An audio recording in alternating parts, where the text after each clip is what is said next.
Welcome to अमृताज blog. नमस्कार सगळ्यांना. तर आज संडे होता आणि आज जायचं होतं कुठेतरी बाहेर. प्रत्येक संडेला काही ना काही ठरतं आणि प्लॅन कॅन्सल होतो. तर इथे आमची एक नवीन मैत्रीण बनली आहे, अस्मिता आणि सोनाली, तर तुम्हाला माहितीच आहे. तर आम्ही सगळेजण आज जाणार आहे त्रिवतीनाथ मंदिरला.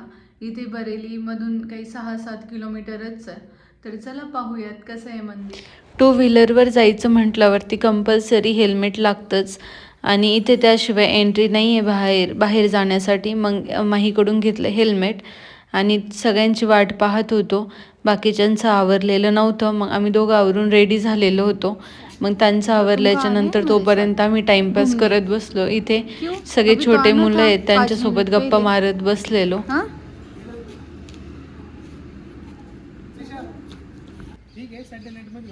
मग यांचं सगळ्यांचं आवरलं आणि त्यानंतर आम्ही निघालो.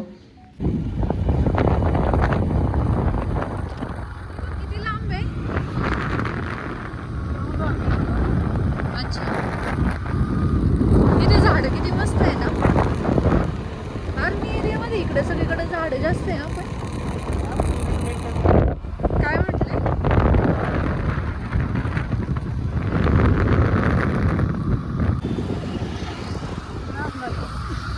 मला असं वाटतं आपण चुकीचं चाललोय. कारण की ना तिथून राईट दाखवत होतं माहिती का, आणि आता लोकेशन डायरेक्ट जास्त दाखवतोय time.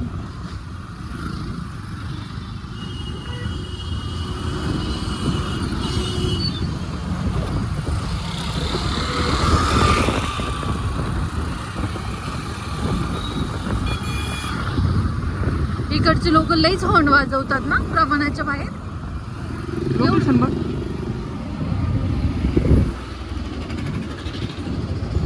Straight 800 metre I think. पुढे सर्कल वरून मग राईट आहे.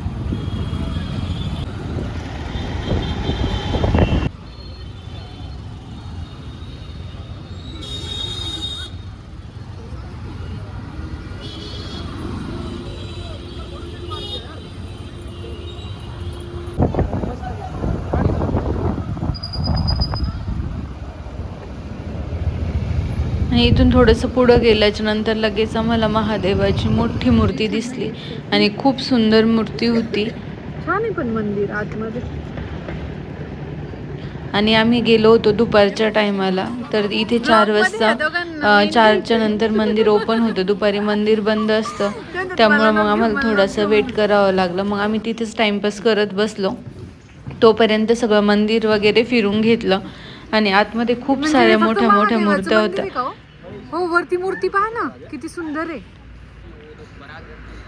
एंट्रीलाच एक मोठी शंकराची मूर्ती होते. परत समोर आल्याच्या नंतर एक, आणि इथे इतक्या सुंदर सुंदर कोरलेल्या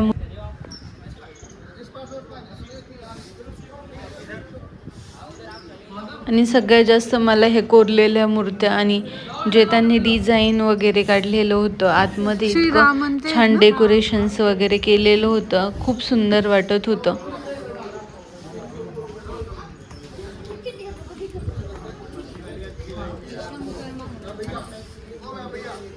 नंदी किती सुंदर बनवलं.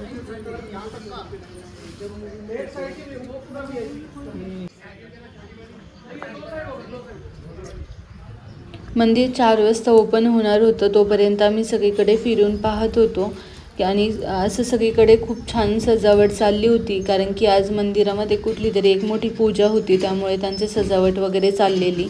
आणि समोर आम्ही मागच्या साईडला गेल्याच्या नंतर नंदीवरती शिव आणि पार्वतीची खूप छान मूर्ती होती. आणि ह्या मंदिरामध्ये खूप साऱ्या अशा मोठ्या मोठ्या मूर्त्या आहेत. तर मग आम्ही फिरून झाल्याच्या नंतर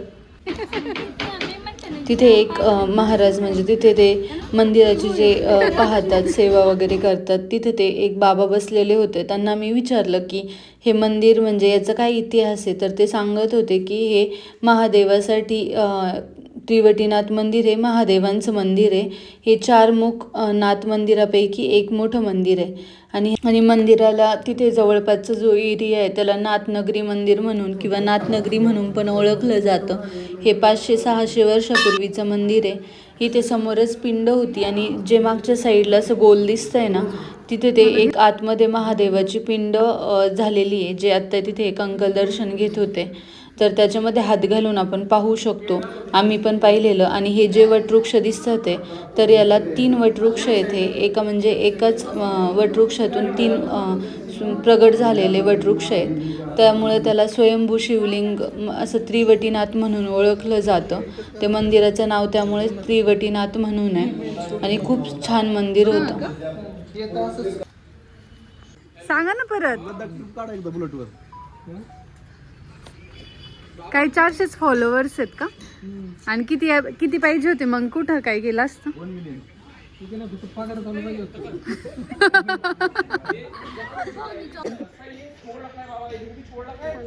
आणि हे जे तुम्हाला दिसत होतं ना, तर हे नारळाच्या तेलाची जी साल आहे ना, त्यापासून त्यांनी ती सजावट केलेली होती. मग आमचं दर्शन वगैरे झाल्याच्या नंतर आम्ही इथे अजून एक मंदिर होतं आपलं कृष्ण आणि राधाचं.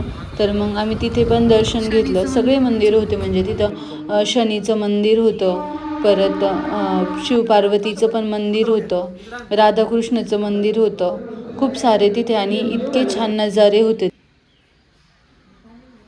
हे सगळ्यांना माहिती गिरगाई.